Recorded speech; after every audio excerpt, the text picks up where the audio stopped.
Greetings, everyone, and welcome back to the TFT perspective. In today's topic, we are going to discuss South Asia, its regional politics, and the current change that took place inside Bangladesh, which has caused a small bit of disturbance in the region, but a big disturbance when it comes to another neighbor which is huge, and that's India.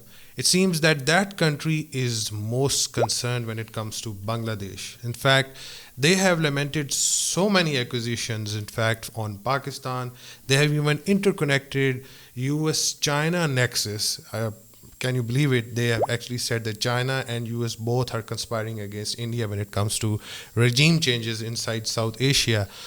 After all the episodes that took place inside Bangladesh and the events of the student protests and the regime change of Sheikh Hasina, the conclusion drawn out of that entire scenario was that India seems to be the most concerned neighbor when it comes to South Asia, especially when it comes to Bangladesh and its surrounding region.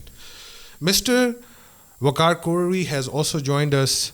Sir, with due respect, what is India trying to achieve when it comes to regional security and the dynamics of changes inside Bangladesh?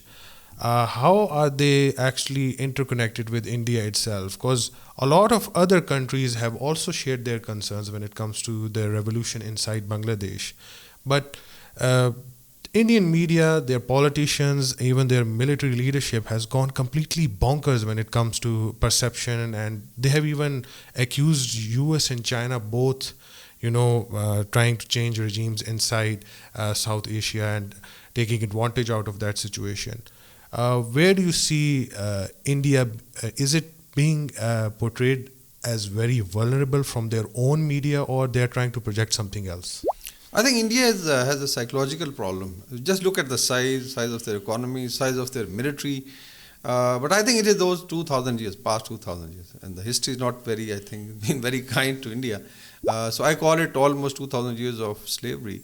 So you had, series of invaders and conquerors coming and ruling. And I think India was only stabilized during Mughal rule or earlier Muslim rule, and then maybe the British. And I call this is 77 years of break that they have got. So one is, of course, psychological anxiety that I can foresee. But it was not, I think, expected that such a big power in the region, and a few months back, India was the darling of the West. And counterbalance to China, Indo-Pacific, Quad, and all that. And today they are almost scared. So I think it is born out of this psychological history. 2,000 years of slavery. The other is I think they've been in a habit of basically looking at India Being the big dog inside South Asia. Yeah, being the big boy of South Asia, and like Indira Doctrine. Came in late 80s, and it was basically decided that India would basically manage affairs, and no country would be allowed to follow an independent policy. So one is that.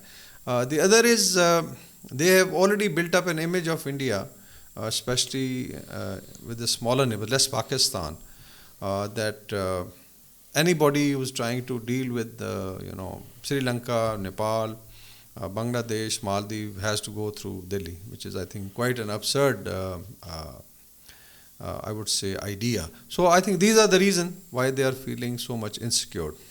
Yeah. Is it India as a whole, including the opposition parties, or is it one particular political group that is facing the heat of the recent changes inside Bangladesh? Because what we have witnessed during the recent elections inside India, BJP was dealt a very heavy blow, especially from the opposition groups. So are they trying to find a scapegoat situation out of this? Because they've again started to rebuild that narrative that Hindus are no longer safe in Bangladesh, and that the entire Hindu Rashtra concept and Mahabharata and all those mythological elements combined. Would you think that Congress would have reacted this in the same manner if it had been in the government? Maybe it may have been different, because RSS ruled India, or BJP, because 2024 election was supposed to be the landmark elections, And they were actually supposed to declare Hindutva Republic. If you look at RSS head honchos, they have been saying it very openly. But the election definitely did give them a jolt. There was a pushback by the left, there was a pushback by Congress, there was pushback by other minorities like Muslims, South India, especially, M.K. Stalin and his party, and then Mamata Banerjee and Indian Punjab. So I think that's the heat that they can feel.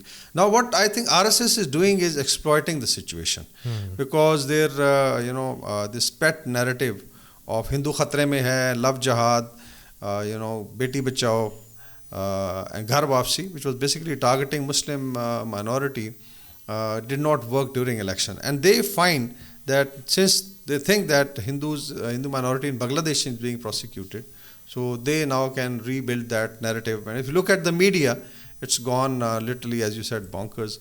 They are now basically accusing within India, you have Naxalites, you have leftists, you have jihadis, and Congress. So it's a very different combination that they are talking about. And externally, they are blaming everybody. I think they have not blamed Madagascar or maybe New Zealand, but otherwise they have blamed Pakistan, ISI, they have blamed China, they have blamed US, George Soros. How do these countries even interconnect with each other? Chinese have their own perspective when it comes to the region. The US is an arch rival of China, and suddenly they have come on board in order to crush this regional power inside. Basically, it's I think anxiety. Is it believable? I mean, yeah, I think India has been actually riding 2 or 3 boats. One was non-alignment, and day before yesterday they had this basically a conference of South basically, and in which nothing came out actually. I don't say even a joint statement came out, but mainly they wanted to show the West and China and Russia that we have the global South is with us. So one is that, which was Nehruvian idea. Then they have definitely a relationship with the US and the West, especially in the Indo-Pacific region, and they wanted that we should be projected, as the big bully of the region. And even I think one of their thinkers or political leaders during Raisana dialogue, I think 2-3 years back, said that if you talk of Indo-Pacific, we go through India. So it's what India wants, or India's way. And third is, the let's say BRICS, SCO, where they are basically sitting with Eurasian countries like Russia, you have China, and then you have South Africa, Brazil. And if you look at SCO, then even South Asia, Pakistan is included, and Central Asian republics, which actually pull you in divergent directions if you are riding these 3 boats. So that has been their dilemma of foreign policy. So now they are trying to basically blame everybody, and it's quite, I think, funny. And within Bangladesh, they have been actually harping on Hindu khatre mein hai, and even trying to blame Dr. Yunus. That he was a jihadi. Somebody said he is a jihadi. Just look at, he's a Nobel laureate. A jihadi who was very prominent amongst Indian screens, even during the regime change. Yeah. And if you look at, there are big commentators on digital channels, social media. You have G.D. Bakshi. I think yesterday he was talking of, ISI. I mean, there is one thing. 3 fronts, there is one thing which is like creating a cohesive environment in order to understand the problem at the helm. But then the G.D. Bakshi and Mr. Gaurav Arya are just literally screaming that we have to do something, even if it requires a military option, create a northern buffer zone inside Bangladesh, and get all the Hindu minority groups from Bangladesh to that northern area, and somehow they are going to protect the northern corridor they have. Yeah, it's quite funny. It's quite funny because if you look at these, so-called strategists, and you have Chanakya dialogue, and you have, there's a guy from Air Force, Adi, he's doing it. And then there are plethora. I've studied about 25 social digital media outlets, which are very, I would say, prominent, and they are influencers, and then I think 10 TV channels, including some channel like NDTV. And it was surprising the kind of narrative that they are throwing. Now, if you look at the theories that have come out, one is, of course, the Christian state theory that Sheikh Hasina mentioned before she left. Yeah, Manipur, then parts of, I think, Burma, and then India as well, creating a Christian state. Yeah, so there is Manipur, Myanmar, and then, let's say, part of Bangladesh. Maybe Chittagong Hill Tracts, I don't know. Chakmas are not Christians. But they're talking of. Then there was also talk of some base for the US, like St. Martin Islands, near Cox's Bazar, which was demanded. But India feels that there may be reason, like Manipur is burning between Kukis and Meiteis. And it still is burning. It is still burning. And Modi Saab never went and visited there. And then you have some Christians in Nagaland and Indian Seven Sisters. There is a strong Christian community. Actually, they are the only, I think, Christian majority state like Manipur and Nagaland. And then you have Myanmar, the Chin state, and you have Arakan state. So here are the areas which is already in trouble. And actually, Myanmar is facing a civil war. So there could be, some threat. Now, the issue of northwestern Bangladesh being cut, to give depth to Siliguri corridor. Yes. And I'll just, leave a comment for Mr. G.D. Bakshi and Gaurav Arya and all these Surmas that first try to get, 2,500 square kilometers which was lost in Ladakh to People Liberation Army. Try to get that and then, think of Siliguri corridor, giving depth. Now, if you look at the map, Siliguri corridor is very thin. And basically that is the only passage to Indian northeast. And in case, as they desire, they can cut north-west Bangladesh, especially basically it's the Rangpur district or division. Even if it's part of the plan, hadn't they done this before? I heard that they had actually 2 divisions planned for just the safety of Sheikh Hasina Wajid and her regime. Where were those divisions? I think they are living in a cuckoo's land. If you look at these absurd, and somebody asked that why didn't you send those special forces and those para commandos and you will evacuate her. And they were supposed to actually restore her. And now there is an absurd talk of war with Bangladesh. And but I'm sure the saner elements are saying no, it's not possible. You can't have war. But they are definitely talking of now a 3-front situation because there used to be 2.5 front. Like Pakistan on one side. Across the line of control, you had China across the line of actual control, and then you had, let's say, some insurgency, freedom movement, Kashmir, Khalistan. So this was called 2.5 front, and now they say the 3rd front is opening. So let's see how Bangladesh moves. But surprisingly, India, I think, as displays is, I would say, anxiety, insecurity. I mean, Bangladesh, even after the change of government, is quite keen in when it comes to relations with India. They want to maintain the economic apparatus of Indians inside Bangladesh as well. Yet we see a completely opposite view. Were they completely comfortable with the previous government, since a lot of accusations were actually made against the Indians from the current regime that the previous regime was at helms completely under the control of the Indian government? Now, if you look at Indian influence in Bangladesh, it was enormous. It was not only related to, let's say, bureaucracy, military, judiciary. Research Analysis Wing had, very big office in Dhaka and other cities. And then they basically controlled the other than, let's say, affecting foreign policy, also the businesses. A lot of Indian middlemen would buy, especially the garment industry of Bangladesh, rice or fish, and then, export it. Even Adanis are supposed to be one of the big investors. Actually, India is now threatening that, okay, we'll pull it to, some states in South or Bengal, West Bengal.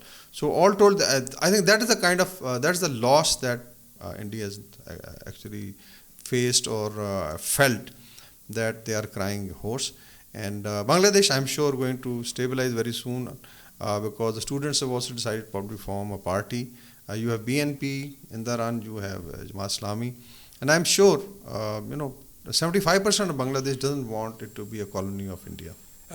If we compare it back in the 1970s, the aspect and misperception and miscommunication when it comes to the Hindu population and its prosecution at that time. How do you compare it with the current dynamics? Is India using that same excuse in order to pressurize and maybe use its military in order to reinstall the previous regime back?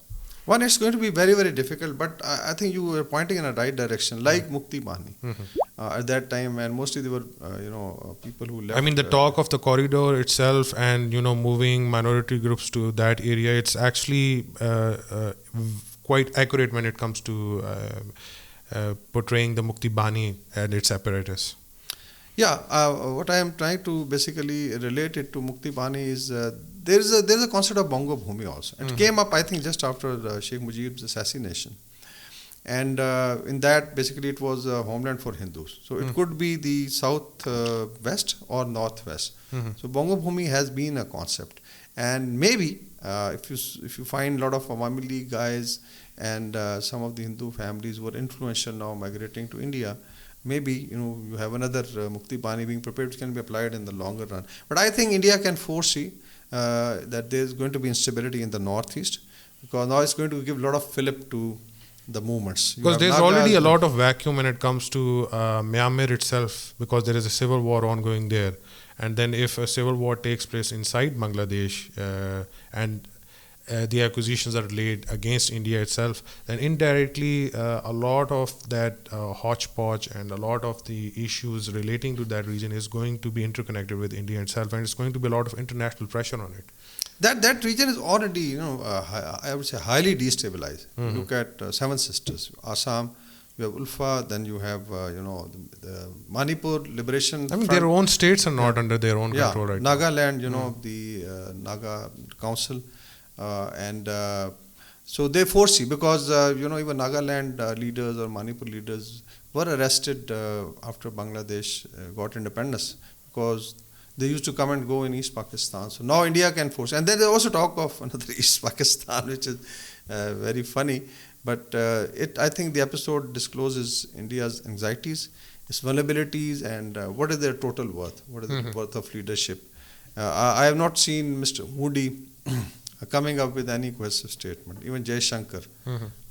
They did hold an all-parties conference and briefed the entire opposition groups concerning the situation inside Bangladesh. After that, it's been quite on the political as well as on the cabinet front, but when it comes to social media, it's just filled up with these news of creating a separate homeland for Hindus and whatnot nonsense. Yeah, I think it's quite a confused policy. I don't think so. They have answers to so many questions that are being raised, and they don't have a policy on Bangladesh per se, because it came as a shock, because they thought that this was probably the only country in South Asia which listened to India, which followed it. Even in international forum, by and large, Bangladesh supported India. But now things have changed. Let's see, how it finally materializes. But hats off to Indian media and the political leadership. They have displayed that India is a paper tiger. Yeah. Thank you so much for being with us, sir. That's it for today. Please do leave a like and subscribe. We will see you in the next episode. Bye.